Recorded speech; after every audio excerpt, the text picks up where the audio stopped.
Dat gaat heel agressief. Dat loopt zelfs tot mensen die gewoon echt aankomen rennen en een agent vol in zijn rug trappen. Vol. Ja, dat is echt te bizar voor woorden. Ze doen hun werk om de openbare orde daar goed te herstellen, om die rust daar te creëren op straat. Ja, en terwijl je daarmee bezig bent en je wordt lastiggevallen, je wordt bespuugd, je wordt uitgescholden door mensen. Ja, dat is onacceptabel. De politie maakt in de nacht van sneun op snijn op 2 plekken in Ljouwert vast ingrijpen.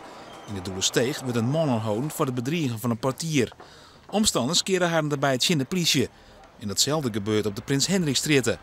In Café de Prins ontstaat een ruzie die later op straat verder uitvochten wordt. Nou, dan binnen wat jongens uit en die hebben nog wat woorden onderling.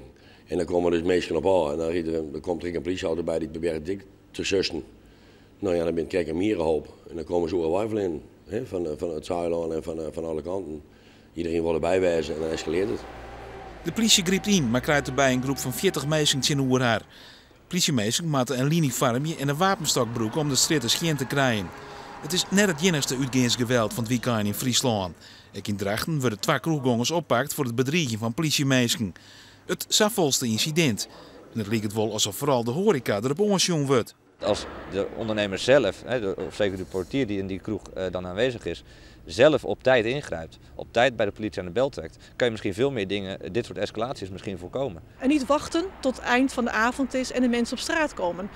Moet je werken met portiers. Moet je zelf als leidinggevende in die zaak ook je verantwoordelijkheid nemen.